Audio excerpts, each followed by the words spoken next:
tired, you can tell.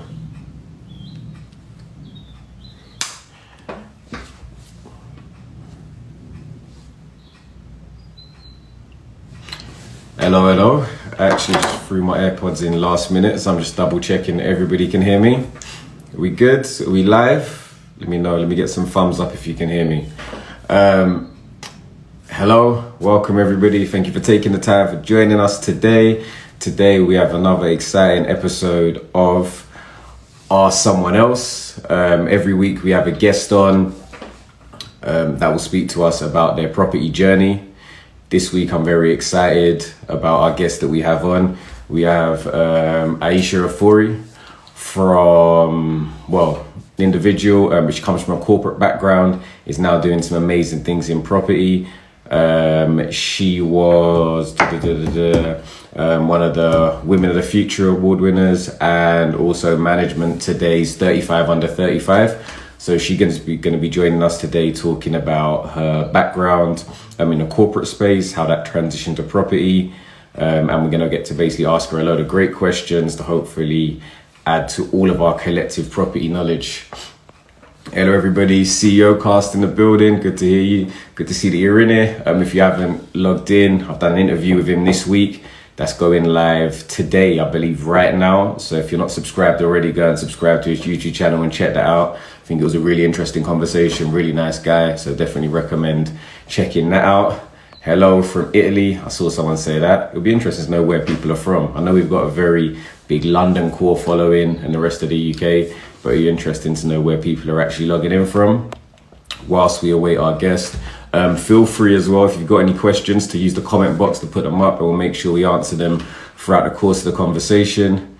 Let me see if I can get her on now. But how is everybody doing? How has your weekend been? Did you catch the England game? Where are we all?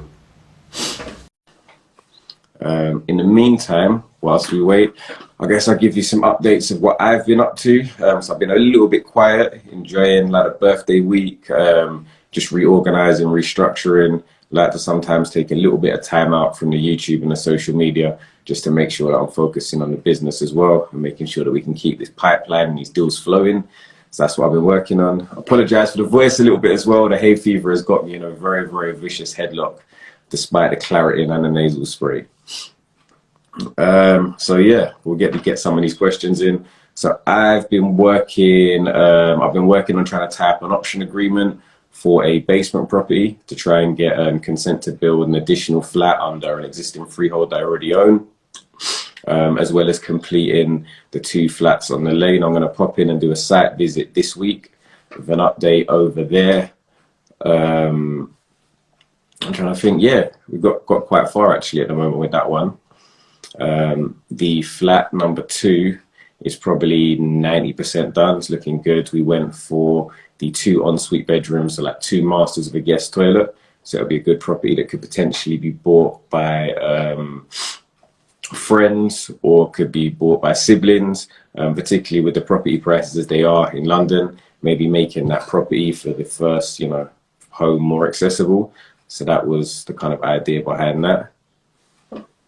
But yeah, whilst we wait for Ayesha to log on, again, feel free to ask me a couple of questions about my journey or anything you have sort of this currently on your mind about property. And yeah, let's just get cracking. Let's get busy because, time is money, money is time. So you got some free time to ask some property questions right now. Actually, was also I was approached by a couple of companies to see if I would raffle a property. And I don't know, I guess if I do anything, I like to kind of do it myself. So I've been looking into the intricacies of how that works and how that looks, and if it's actually going to be beneficial. But I think we have our guest. So I think I'm going to get her on board right now. Got some water as well. I sound horrid. Hello. Hey, How are you doing? You okay?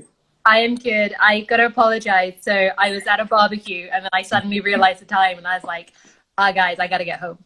Um, so I I hope you drove at the national speed limit. obviously, but literally just jumped in the car and got home now.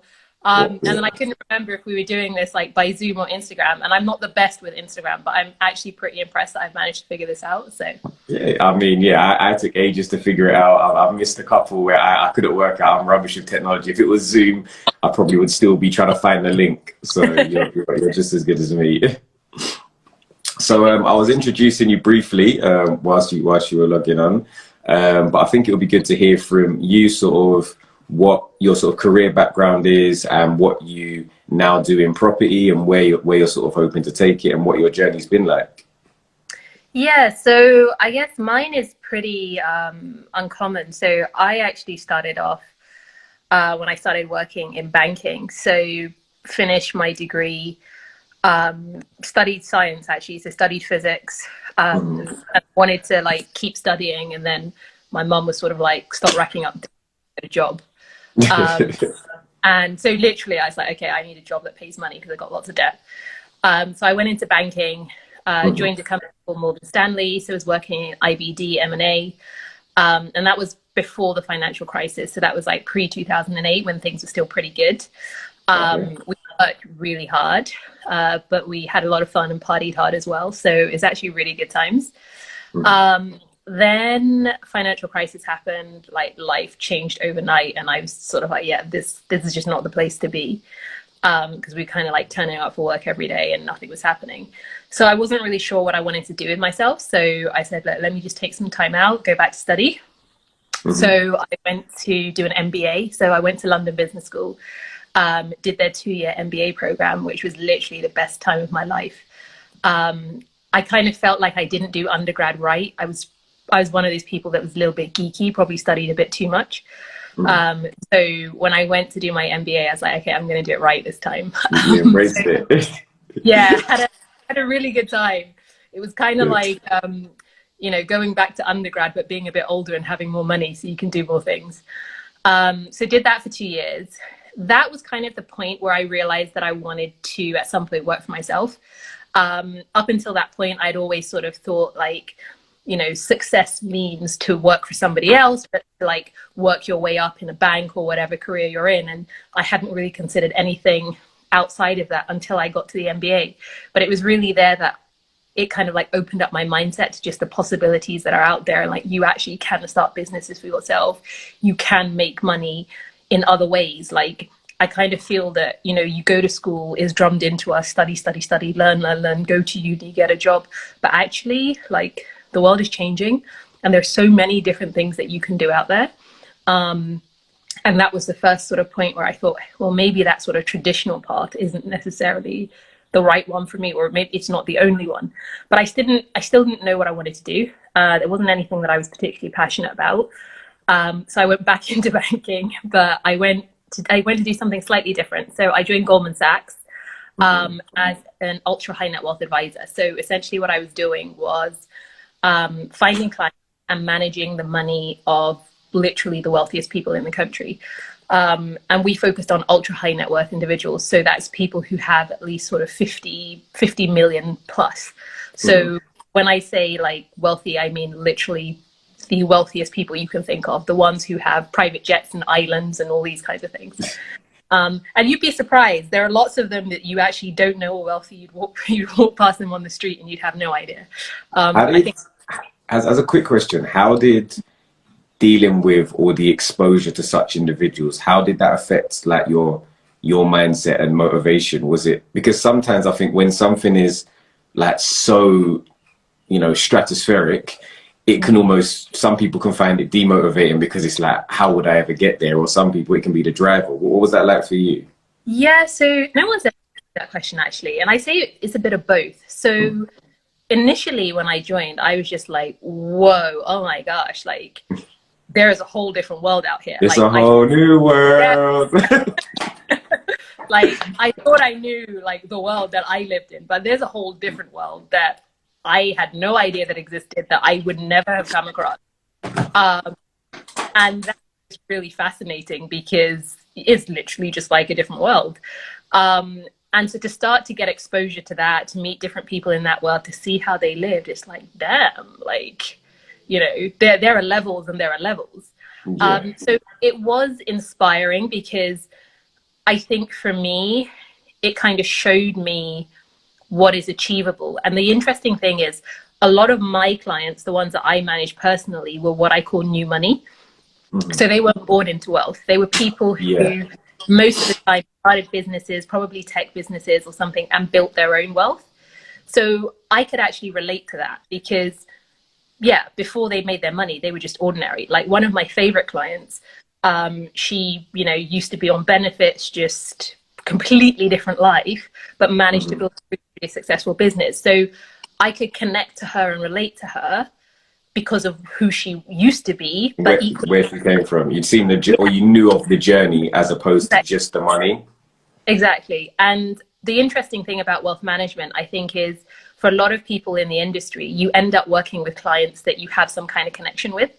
When I look back, it is those people who are new money that I connected with. So it wasn't sort of like people born into money or things like that. And when I think about it, I'm like, that kind of makes sense because you need to have things in common with people to be able to connect.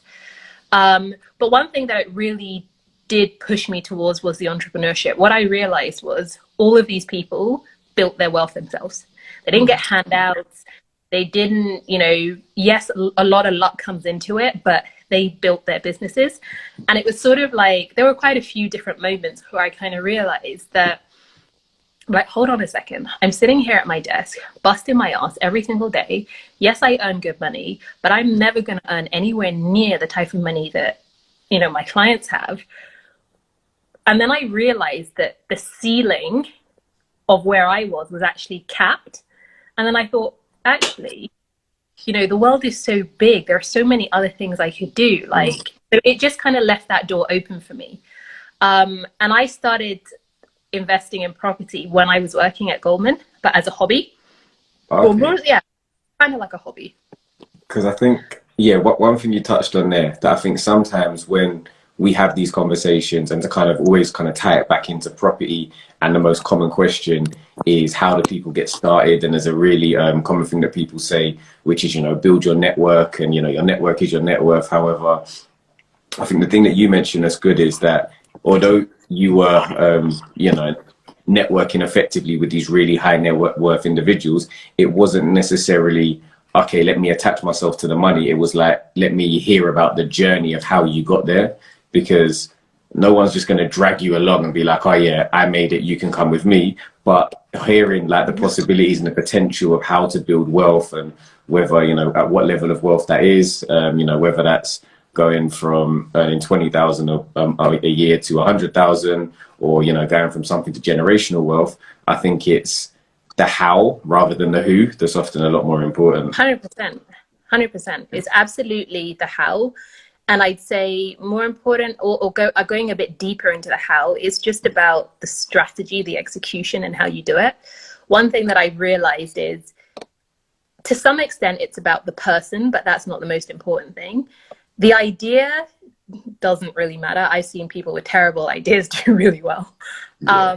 It's about how you execute and your strategy. And what I find is usually the people who are quite determined, who are relentless, who don't like give up. You kind of get knocked down, you dust yourself off, you get back up again, and you keep going. Like, those are the sorts of personalities and mindsets that tend to make it.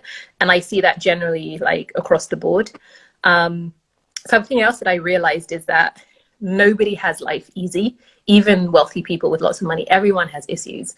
You know, you have money, you just have different issues, but everyone has them. So it's about like understanding your situation, taking the bits that you can that work for you, and then running with those. And trying to turn those into something positive. So like I meet people sometimes who sort of say, oh, I don't come from so-and-so background, or I don't have any money, or, you know, so I'm never going to be able to achieve certain things. I'm like, actually, that's not what it's about. It's Yeah. about the mindset. You need to have the drive, the determination, and you just got to keep going at it and keep on and on and on. And eventually you'll get that breakthrough. The way that I describe it actually is, I say you need to be lucky, right? you need to have that element of luck. And then some people say, well, I'm just not lucky. I don't believe that. I think everyone is lucky. Everyone has opportunities of luck. The difference between those people who are able to, I guess, jump on that moment of luckiness is that they are there in the moment. They're there to, that piece of luck when it shows up, and they're able to act on it. So what I would say to people is you've got to be there every day showing up, so that when your turn arrives, when it's your lucky moment, you're able to kind of jump on it. I think most people just miss their moments. But you've got to be out there every day so that when it's your turn, you're ready. No, I think that's really good advice, and it kind of even answers one of the first questions. I don't know if you're at this point, but what's the best way to get started? And I think the best way to get started is to start. Like, you can't sit there waiting for things to just materialize around you, or that somebody's, lads I said earlier, is just going to drag you along with them. You have to get started, go out there and do things. You have to be willing to take knockbacks. You have to be willing to have sort of doors slammed in your face, hear no's, but not just see the no, but take something to turn that no into a yes on your next opportunity. Which I think is so long as you can learn from like whatever happens to you. So I mean, one of the things that I'm pretty good at now is rejection. So at Goldman Wealth Management, my aim was to go out there and find new clients. So, I go out and say to people, hey, this is who we are. This is what I do. Do you want to come work with us? And so many times I got told no. The first couple of times I take it personally, and I was like, ouch, that actually hurts. And then I'm like, oh gosh, I don't want to ask anyone else anymore. And then I said, actually, sod this. Like, this is part of the job. It's not me. I'm not taking it personally. And you just go out there again and again. And it's a bit similar in now with property and like looking for sites and stuff. Do you know how many countless sites and things and DD I do, and then they just never work out, and it's just rejection after rejection? It could easily get you doing a load of due diligence. Because what I've realized is my guests all love an acronym. I think you've already thrown in about 5 just in normal conversation. So yeah, the due diligence on site is just looking, like you said, just looking at stuff, doing all the numbers, working it all work out perfectly, and then somebody just gives you a number. They're like, well, that's ridiculous. That's just thrown all of my time out of the window. However, it's going through the process and effectively having those dry runs. It's like practicing for a driving test or a theory test, for example. The more times you do it, even in practice, when you actually, like you said, get your opportunity, you ace it 50 out of 50 when it comes up, because you've done the process so many times. Yep. And I think one thing that I'd say that I'm learning recently, actually, I started working with an executive coach, something that people have been telling me to do for ages. And I was like, yeah, whatever, I don't need one of those. But I was like, let me give it a go. And actually it's going quite well. So what I think is really important is you have to enjoy the journey, right? So all the ups, all the downs, it doesn't matter if you're not quite where you want to be right now. You have to enjoy the journey, because that's the 100%. Bit that's life. If you're just focused on the successes or the end goals, or when I get my money, or when I get my house, or when I get my whatever, you completely miss all of the good bits on the way. And what actually starts to happen is when you start to achieve your goals, you tend to not feel fulfilled. And I think that was starting to happen to me. So I would sort of set my goals. I knew that, when I was younger, I always said, oh, I want to work for an investment bank. And then I kind of said, oh, then I want to earn a certain amount of money. And then I want to do this. And I would always set myself targets, and I kept meeting them. But every time I got there, I was like, okay, what's next? What's next? And I didn't even really appreciate what I had achieved or what I had done. And then at some point, I was having a chat with a friend, and she's like, look, you've done a lot. You've achieved so much. And I'm like, well, it doesn't feel like it. And then I realized that I was just so focused on the goals that I wasn't appreciating the journey along the way. And you didn't get to celebrate the wins at every point. Exactly. It was like you had the milestone and just looked up and said, okay, there's so much further to go. And we had the same conversation with Alfred that was on a couple of weeks ago, and he was talking about what he's done over the last 2 years, and it was some amazing stuff. But all his focus was on what he wants to do in the future, which is great.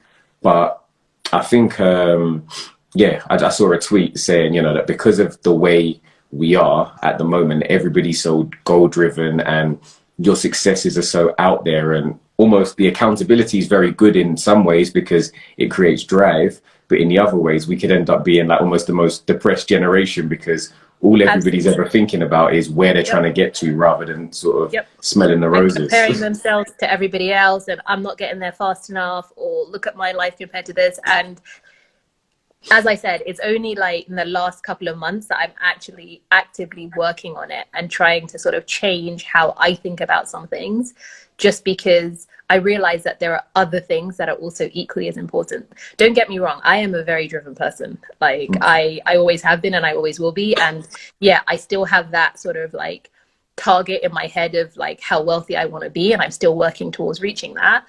But there are so many other things that are also important that I'm now starting to focus more on. So I used to be that sort of workaholic person. You know, okay, I don't get up early. I'm not a morning person, but I work really I'm late. with you there. Yeah, yeah. I'm the No, no, no. same. I don't do early mornings. Like, never have. You're Like, not, you're not joining 5 a.m. club for the morning no, no, runs. no, no, no, no, not at all. I remember when I was actually thinking of what jobs to do in banking, I initially thought about being a trader, and then I realized they had to be at their desk at 6. I was like, yeah, it's not going to work. Yeah, that was literally why I think the mornings was why I left my job as well. I said, this isn't for me. I don't like this. No, I've never been able to do it. Even just going to school. I mean, and school started at 9, and I remember like running down the road to not be late so I wouldn't get detention. Like, no, I've never been a morning person. And that's the other thing that I'd say, actually, stick to your strengths. Like, you know what you're good at and what you can do. Absolutely, you kind of got to push yourself and, you know, step outside your comfort zone at some point as well. But if you know that you're a certain type of person, so for me, not a morning person, I'm not going to put myself in a position where people are going to be relying on me to be there early in the morning, because I'm going to let myself down and I'm going to let them down. So for me, it was about finding something I was passionate about. I liked finance, but I wasn't passionate about it. And I knew I wasn't passionate about it because to get up in the mornings, I had to hit the snooze button at least 5 times.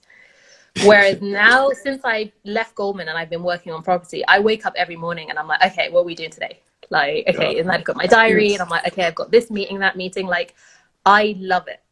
And I realized for me, like, that's one of the things that makes a massive difference. If you can find something to do that you genuinely like, that you're really interested in or passionate about, it really doesn't feel like work. And that for me is the best thing. So I know that A, I will never go work for someone else again. And B, that whatever I do, property is going to be in it somewhere because that's just what I love. And I'm So fortunate enough to have figured it out. that's good. That's good. I mean, they say the why, and I think that's a very big. If you find your why, a lot of the motivation comes along with that. So you talked about your property journey. Then, so you said you started buying. How old were you when you bought your first property? So about 10 years ago now. So I'm probably going to give my age away, but sort of like mid 20s. Okay. And was it a residential, or did you go straight for an investment property? What did No, you buy so for? resi. So I am like cautious person. And again, I think this just stems from my like banking background. Like they train you to look for the problems, look for the. So Yeah. when I first got into property, dipped my toe in with buy to let. And the funny thing is that I got into it almost randomly. So there was somebody that I was working with, and she had been investing in property for a while. And she came into work one day and she had this really nice rose gold Rolex. And I was like, well, where the hell did you get that? Because Mm. like I know what your salary is. But she's like, property in it. And I'm like, what? Like, what are you talking about? And then she kind of explained it to me, and then it just sort of like a little light bulb went off in my head. And I remember saying to her at the time, oh, like, can I get into this? And it's ironic because she did her best to put me off. She's like, no, you've missed it. Like, market has peaked. Don't bother. Go do think about something else. But I was already intrigued. So I basically went away and did the homework myself. And as you said before, like I just started. I was like, look, the best way is to start. I'm going to dip my toe in so that if it goes wrong, I'm not going to sort of like, you know, kill myself. Not overly But exposed. yeah, but let me kind of dip my toe in, get a feel for it and see what it's like. So I guess I did what I think a lot of people do when you start. It's sort of like, okay, right, I need to pick an area. So it's like, right, I need to pick somewhere that's not too far from me, but equally it needs to be somewhere that I can afford. And I can't afford to buy anywhere near where I live. So I started to look in southeast London, so Hmm. sort of Lewisham and those kind of areas, and eventually came across Woolwich. And then the reason I liked Woolwich was because I knew that obviously Crossrail was coming, and it was going to get a new Crossrail station, and then it had like Docklands and other transport links anyway. And also there's a really big developer, Berkeley Homes, who were building like a massive development on one side of the road. So what I did, first of all, I literally just pulled up the Crossrail map, and I was like, okay, well, where can I afford to buy? So crossed out the middle, because that's all central London, like can't afford any of that. And then looked at both ends, and then literally just narrowed it down on where can I afford, what's easy to get to. And then I went round and started looking at some of the areas. So looked around Abbeywood, looked around Woolwich, and was sort of like, right, where do I think there's going to be growth? So where do I think that money is going to be piled into? Because if money is piled into the area, then it's likely going to mean that house prices are going to appreciate. And what I noticed when I was walking around Woolwich was that, you know, those markets, like I say where my grandma shops, but some people might not know what that means. But you know, where you can buy like Caribbean or African food, and you can buy like leggings for $2.99, like that kind of thing. So there were one of these markets. There was like an Iceland, and some other like pound shops and things like this. And then literally across the road, there was this massive Berkeley Homes development. And I was just like, well, this doesn't make any sense. Because when all these wealthy people, or these investors, or whoever move into those flats, where are they going to shop? Because they're not going to be shopping in any of these shops. So what that told me is the entire other side of the street would have to change. They're going to have to start putting in like Costas and Waitrose and all these things. And what that's going to mean is that it's going to push up the prices of surrounding properties. So I was like, well, those are the things that I need to start buying. So my very first property was a 2-bed, 2-bath in Woolwich. And actually what I did was, there's a really interesting road in particular in the area, whereby if you walk halfway up the road, you're in Woolwich. And when you cross literally one road, the postcode changes and you're in Plumstead. Okay. And also the prices change, but you literally just cross the road. So what I realized is if I buy on this side of the road, I'm getting much more for my money. And people who live here, I mean, the walk to the station is the same. So I actually bought across the road in the Plumstead postcode, but it's still in Woolwich. And I just got more for my money. And that was my very first investment. Made some mistakes. Bought the flat in cash because I thought, oh, if I'm a cash buyer, then it means they're going to put me at the front of the list. Where the seller actually had 2 flats for sale. I should have bought both of them with a mortgage. But again, like hindsight, really, hindsight, stupid things that I was doing at the time because it was the very first one. And then I remember when I put in the offer, and the agent called me back. She's like, okay, yeah, vendors agreed, it's yours. I hung up the phone and I said to my husband, like, oh my gosh, like they accepted. Like that was so quick. They accepted straight away. Like I think I paid too much because I was expecting them to haggle. So because they didn't haggle, I was like, damn, I've overpaid. I'm like, okay, I'm going to call her back and tell her that I've changed my mind. And I was just second guessing myself, like doubting everything, thinking I've made a mistake. That was too easy. And then I kind of just said, you know what, sod it. Let me just go with it and see what happens. But I felt nervous as hell because I'm like, if this goes wrong, all that money, like, what the hell? But with hindsight, one of the best investments I have made. I mean, I still have that property today. In fact, the tenant who is in it, like I say this, is actually a little bit bad, but I forgot that he was there the other day. He's such a great tenant that he doesn't... You don't know the best tenants, you just know, you know the headache tenants. Exactly. Like, he's amazing. Like, even the washing machine broke, and I went round just to do like a spot check, and he was like, oh, by the way, the washing machine broke, but I just bought another one. And I was like, oh, okay, I would have done that for you. He's like, yeah, but like we needed to wash our clothes and I just couldn't be bothered to wait. And then it's funny because I was saying to my friend, like, I actually forgot the guy existed, but yeah, he's one of my best tenants. Never had any issues or anything with him. But then bought more properties in Woolwich.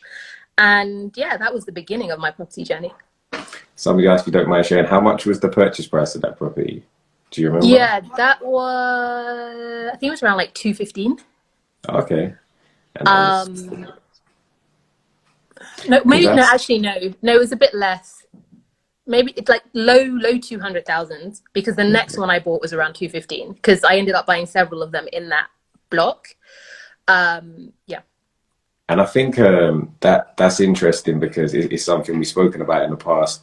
That is, you know, these, whether it's Barratt Homes or Berkeley Homes or these massive home builders, they have whole teams just dedicated to work out where areas are going to go. So a lot of the time, if you don't have that money or that team or that time at your disposal, just the quote unquote following the money can be a really good way to create your strategies.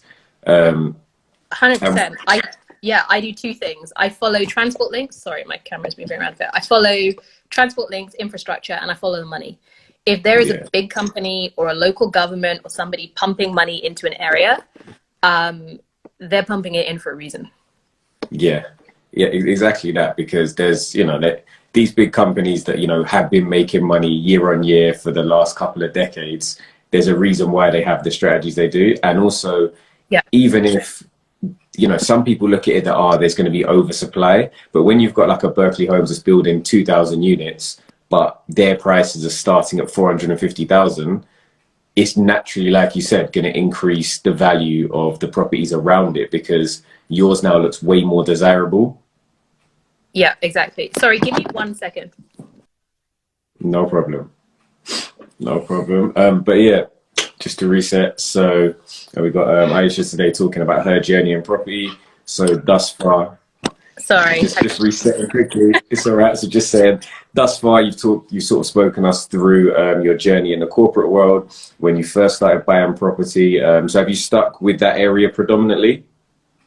So I went to Woolwich first, and then was doing like that kind of area, and then went to Birmingham, because what started to happen was that I found that I started to get priced out of what I could afford in and around London. And then I found that the yields in Birmingham were just much better, as well as there being like appreciation from, capital appreciation as well. So I just felt that I was getting more bang for my buck by investing in Birmingham. So now I'd say that slightly more than half of my portfolio is Birmingham based. And that wasn't my intention at all. Like before I started investing in property, I'd never even been to Birmingham. Like if I left London, I left the UK. But it's since I got into property that I've actually started to like look around other cities and other towns. So is your focus, because obviously talking about like, following the money, would you say your focus has been primarily capital appreciation based as opposed to yield based? Both. I would say that in the beginning, it was about income because I wanted to be able to replace my salary. So I needed to be able to have money coming in so that I didn't need to work somewhere else. So in the very beginning, it was about income. And I kind of set myself a target. I said, I'm not leaving Goldman until I match my salary. And then something really funny happened. Then I matched my salary and I stayed at my job. And then my husband said to me, it's like, I thought you said you were going to resign and leave when you match your salary. And I'm like, yeah, but now I got double money and I can buy twice as much. So I stayed for a little bit longer, but then I realized that the beauty of being able to generate income from property wasn't just to have money for the sake of having money. It's to allow you to have freedom and choices to do the things that you want to do. And as I said, like finance wasn't my passion. So there was no point in me staying. So that's when I was like, okay, I'm going to leave and focus on property full time. And then once I had generated the income, then I was like, okay, right now I'm going to keep doing that because I need the income, obviously, but I need to start thinking about other strategies and thinking longer term as well. It's a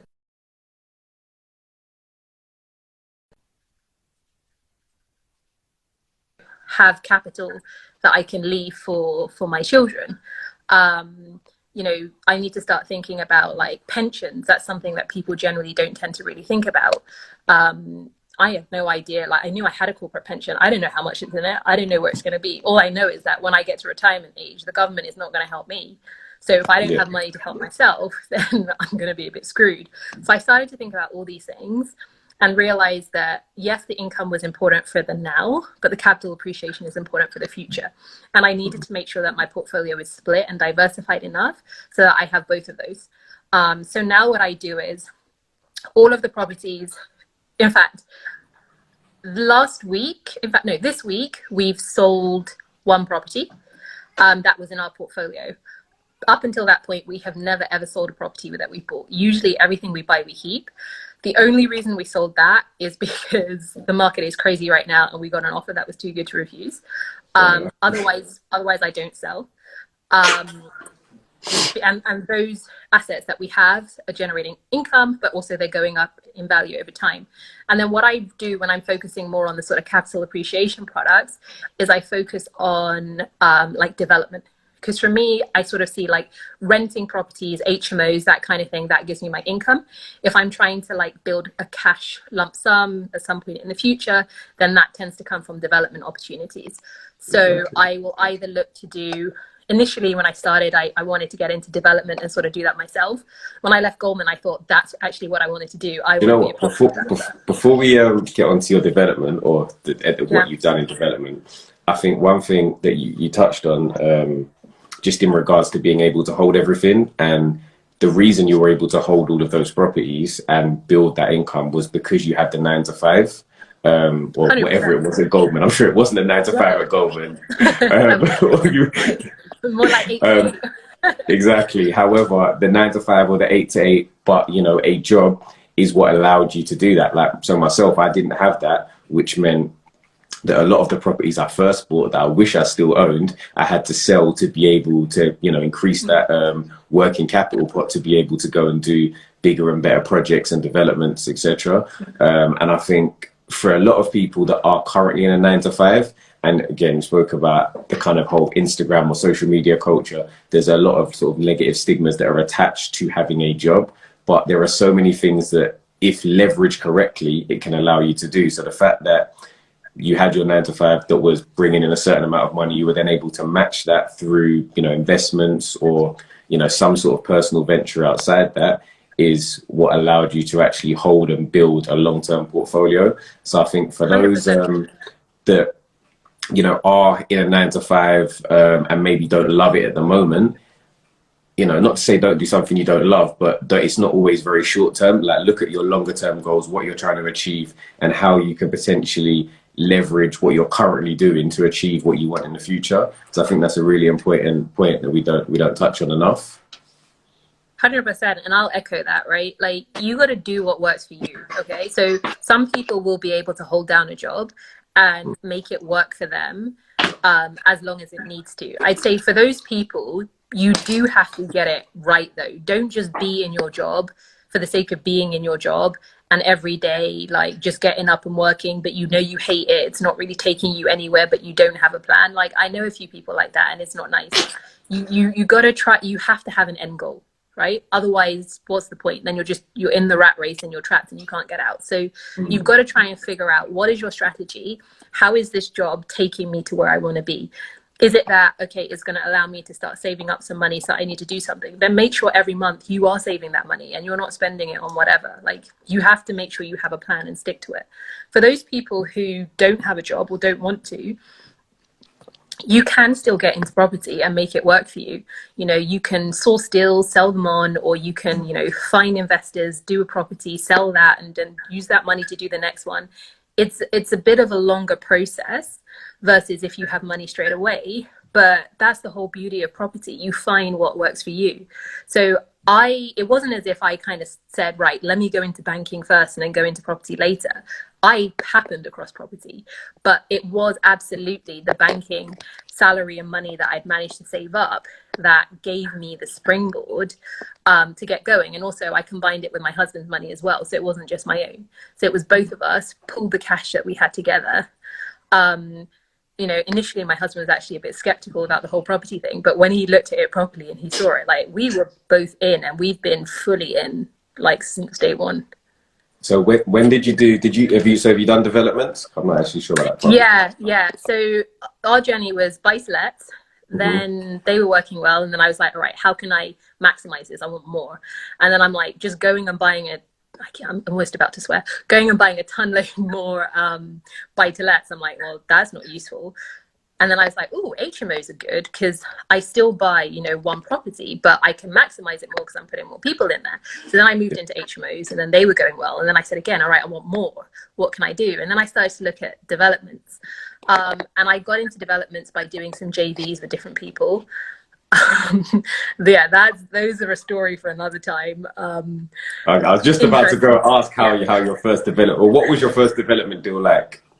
Yeah. So the first one was quite small actually. So it was a house to flat conversion. That one went okay. It took a lot longer than expected.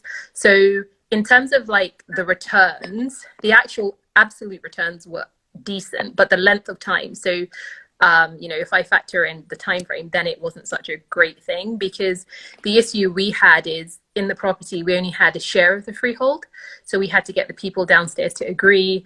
That didn't go to plan at all. It dragged on forever. Eventually, we got it done, but it taught me a lot, and I learned a lot.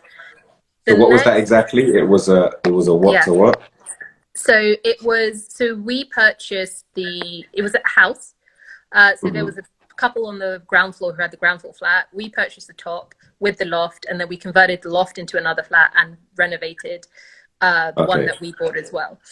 But in order to be able to do the loft, you had to get freeholder consent, and downstairs had to give permission as well. And we thought they were lovely because we'd met them before. And when they realized what we were doing and what money we were making, they got greedy. And yeah, it kind of dragged the whole thing out. But it was successful in that we got it done. The flats were finished beautifully. We got them sold. We made a profit, so haven't, touch wood, haven't lost any money yet in Yeah. property. But it wasn't ideal. Like if I had sort of planned out how I wanted everything to go, that wasn't the way that I would have wanted it to go. But it was kind of the very first one. And after that, I was like, right, I kind of want to step it up again. So then the next one was a commercial conversion, turning an office into 9 flats. JV again, or Yeah. So okay. slightly different. So JV, yes, because it was working with a partner, but definitely like very involved and hands-on in this one. So all of the funding was mine. Mhm. And if I'm putting 100% of the money into something, then it's, or yeah, if I'm responsible for 100% of money, then like I'm all over it. So I was there from day one, like when architects were in, like absolutely everything I was involved in. I was on site, particularly in the beginning, at least once a week. Um, and that one was interesting, for lots That's of always a different fun. Well, reasons. interesting is always a fun word because Yeah. it's a polite word. Yeah. So again, I think one thing that I say to people is that if you're going to do JVs, you've got to remember that the people that you're going to be working with, like, they're kind of like business marriages. So you got to really make sure that you know who you're getting into bed with, right? And I thought I had done all my homework and done all the DD and, looked the person up and got references and referrals. And yes, I heard some slightly not great things, but I thought I could cope with those. And with hindsight, I don't know, I probably would have still done it again, but it just means now when I look to my future projects, I know that I have stricter criteria, or there are certain other things that I want to do. So like the projects that I look for now, to like, what I do is I generally tend to look and find them myself. I will, if bring on the JV partner then, and I'll say, look, here is my site. This is what I found. I'm going to put the money in. But given what I do now day to day, I don't have the time to oversee all of the projects because I have some other property businesses that I'll talk about, but they Yeah. basically take up a lot of my time today. So in terms of actual development, I don't have time like I used to really be on top of it, to be going to site, to be checking that everything's happening. But I still want to do developments. I still want to put my money into that. It just means that the people that I work with, I need to be able to trust. So, Kazi, you and I can have a conversation like at some point I'm offline sure. about I'm what we sure at can do some together. point we'll find some time to do. Because I'm a bit. I'm funny like about JVs. Like I've done a couple and they've gone well relatively well, but mine have been similar. I've had a lot of I've had a lot of control. Effectively, Mm-hmm. similar situation. People have potentially brought some of the money in, but have retained a lot of control. And I Mm-hmm. think I just know that because I'm quite anal in the way I control things. I like things done in a certain way, and Yep. I've made things work doing them the way I like. So Okay. it's if sometimes when you have to kind of give an element of that up, I always like to Yep. make my own mistakes rather than make somebody else make them for me. But yeah, I'm definitely, I think now at this stage, I'm up for potential conversations around JVs. I think, like you said, it is when you're doing, business with somebody, it does become like a business marriage. You do have to be able to actually get on with people. You have to be able to have conversation, have disputes, and move past them, because you're not going to agree on Absolutely. everything, but they have to be productive Yep. conversations. I think Yep. business is always great when, sorry, JV's joint venture. Again, you're sucking me into the acronyms now. um, there's a joint venture. Effectively, what that means is it's when you're doing a deal with somebody else that is with another entity. Yeah, so you just got loads of joint ventures thrown in the conversation. So Alfred, you're here today. Alfred's my #1 fan now because he came over once. He's here every week. So yeah, no, we'll definitely have a conversation. But I would say for anybody who's potentially looking to do them, just make sure you do your due diligence. Make sure you can actually work with somebody. A lot of the time, if there's 3 of you, it can be amazing because you don't reach an impasse where it's like, I want to do this, I want to do that. Yep. There's always 2 against 1, which means if you have that as almost part of your founders agreement, like collective majority, then it can mean that you can make decisions a bit quicker. Yeah, I think you just have to decide like how you're going to resolve any like issues or disputes up front, and how you're going to reach the resolutions. So I'd say that, yeah, you need to have these sort of conversations up front. And I have never had a property project go smoothly. Something always goes wrong, always, or is delayed, or something always happens. Yeah. So there are going to be moments where it's going to get a bit tense, or there's going to need to be a discussion. So you need to make sure that the person that you've brought in to be your partner, that the 2 of you can get on well enough to solve it. And that's definitely something that I focus a lot on now, because as I said, I don't have the time to run my projects anymore, but I love the build and I want to put my money to work and I want to keep doing more. But the only way for me to do it now is because is by working with other people, because I'm so focused on Black Property Network and Propel. That's good. We've got a question actually from Mark. He says, when using OPM, which is other people's money, how do you decide between loan share versus sort of shares with investor financing?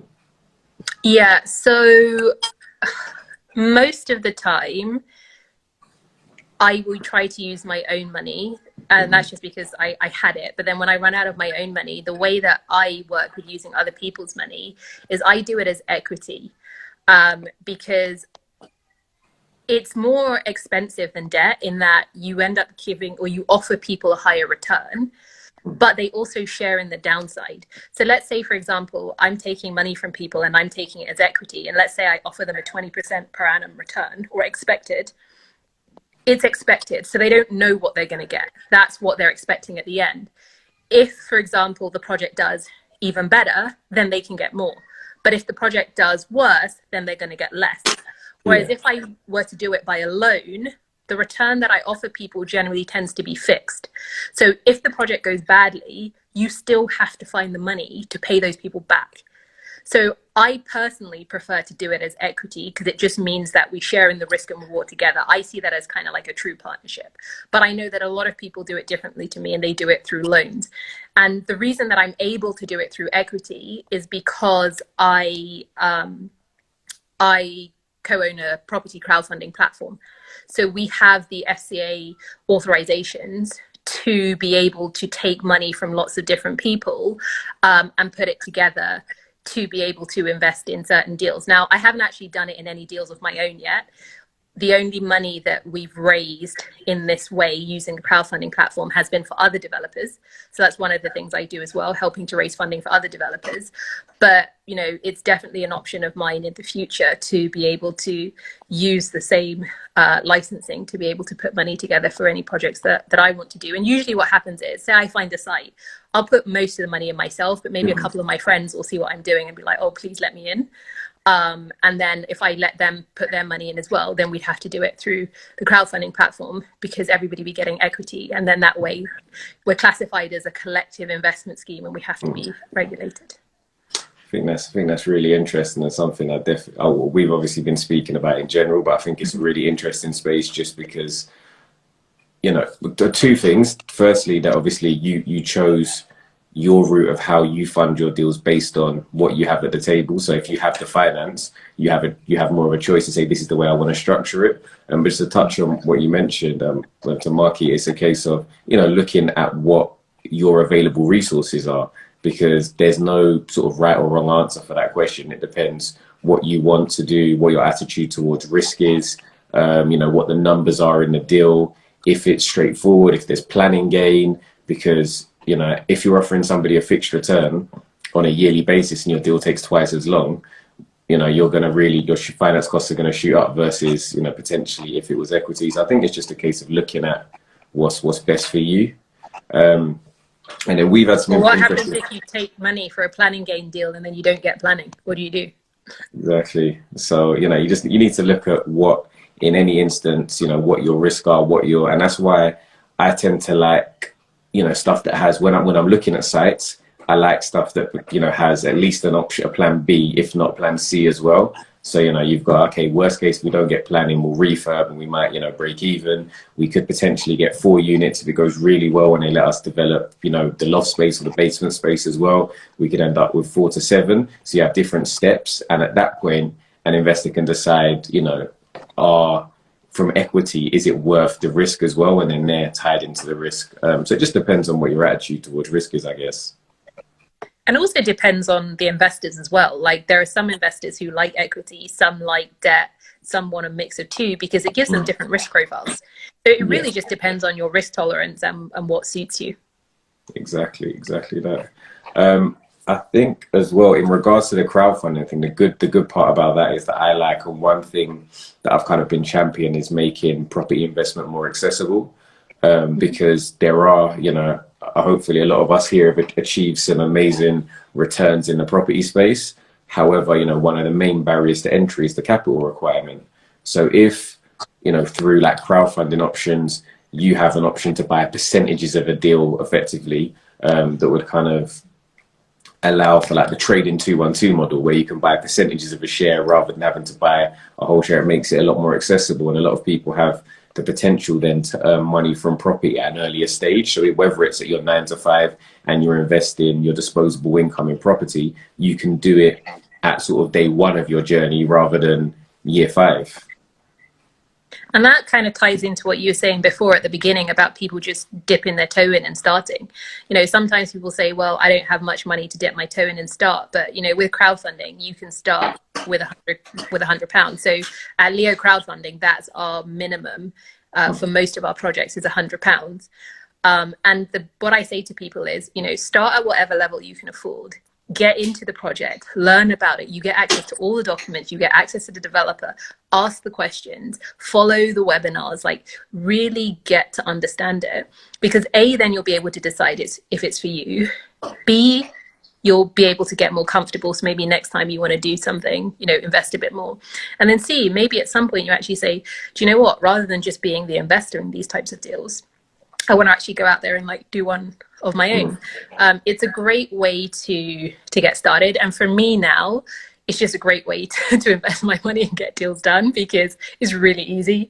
You kind of just, you do your account, you log in, you invest your money. And now, I invest through the platform as well. And I can invest in a deal in Leicester, in Liverpool, I think there's even one that we're looking at in Scotland. Like, when would I have the time to go find a deal up there and do it? I just wouldn't.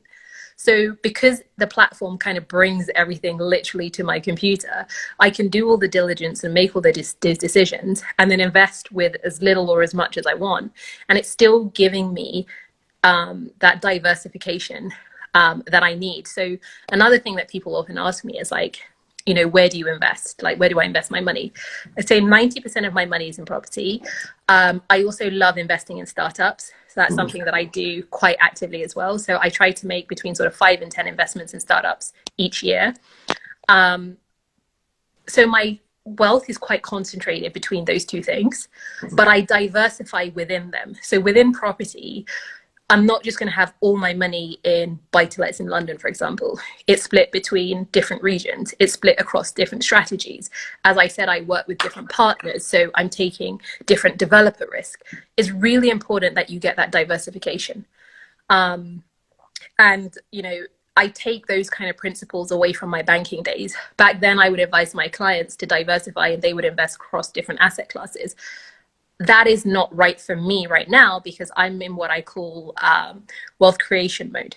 So when you're in wealth creation mode, you do have to concentrate your risk at a certain point, because when you take risk, you get rewarded with a return. So generally speaking, the more concentrated your risk, the higher your return.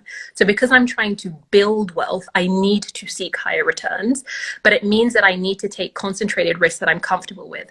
So yes, I am heavily overweight property, but I diversify within property. Okay. And then remember I said before that I had that number in my head of how much wealth I'm trying to build. When I get there, I will change my strategy.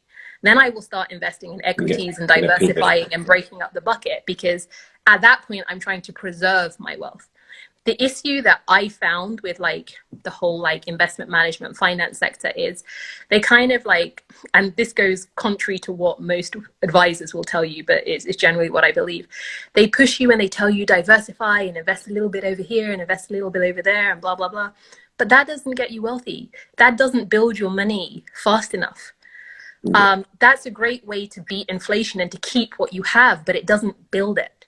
So for me, property is that asset that builds my wealth. And once I've got to that point that I'm, you know, that's the amount for me, then I will take it and try and keep it and beat inflation and try to, you know, aim for 5%. But otherwise, how the hell is 5% or something like that going to help you? No, I think that's amazing. I think the way you summed up there is very good. It's been very timely as well because we're literally pushing on to the hour. So I want to make sure we get this done before 7, which means that we can save it. Everyone can log back in and they can watch this again for those that have missed it. So just lastly, I'd like to find out, I know we're having some conversations. Hopefully we can do something in regards to crowdfunding space and I can get a deal on there quite soon.